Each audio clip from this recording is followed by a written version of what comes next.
Chairman Pir Panjal अवामी development forum. आज मैं पुलवामा में आया था और यहाँ पे कश्मीर यतीम वेलफेयर सोसाइटी में इस वक्त मैं मौजूद हूँ, जहाँ पर हमारे 1-2 महीने पहले हमारे डिसेबल लोग जो पुलवामा से हमारे डिप्टी कमिश्नर पुलवामा की बदौलत बसीरुल हक साहब की बदौलत यहाँ से राजौरी पुंछ का इन्होंने टूर किया था।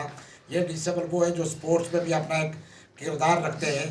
तो मैं समझता हूँ आज मेरी इनसे मुलाकात हुई और मुझे बड़ी खुशी हुई इनसे मुलाकात करके।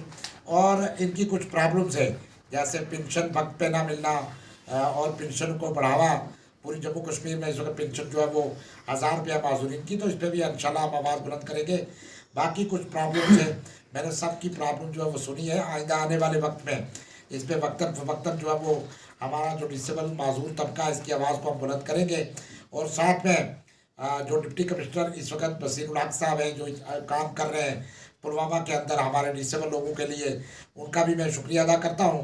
और मैं चाहता हूं कि कुछ स्कीम्स हैं PMAY, बाकी स्कीम उसमें डिसेबल लोगों को जो है वो प्रायोरिटी पे रखा जाना चाहिए।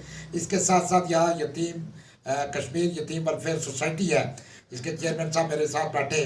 तो आइंदा आने वाले वक्त में इंशाल्लाह मैं फिर उन बच्चों से भी मुलाकात करूँगा।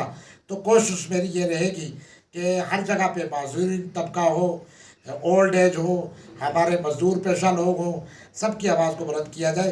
तराल एक इलाका है, वहाँ पर हमारे जिस तरह बता रहे हैं कि गुज्जर बकरवाल बहुत ज़्यादा की लोगों की तादाद है, लेकिन वहाँ पर परेशानी यह है कि माजूर लोग बहुत ज़्यादा है, उनकी कोई सुनवाई, उनकी कोई ग्राउंड लेवल पे काम नहीं हो रहा है। तो मैं कोशिश करूँगा कि ये आवाज़ ऊपर तक बुलंद करूँ।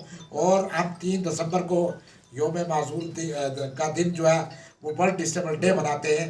तो उस दिन तक हमारी अगर सरकार यूटी इस वक्त जो है यूटी सरकार, हमारे आरजी साहब अगर कोई हमारी बात नहीं मानते हैं या हमारे माजूरीन के साथ इंसाफ नहीं करते, तो हम जब वर्ल्ड डिसेबल डे होगा तो हम एहतजाज करेंगे। तो मेरी कोशिश रहेगी कि इंशाल्लाह वक्तन फ़वक्तन माजूरीन की आवाज़ बुलंद करके, इन लोगों की आवाज़ बुलंद करके इनके मसाइल का जो है वो हल निकाला जाए। शुक्रिया।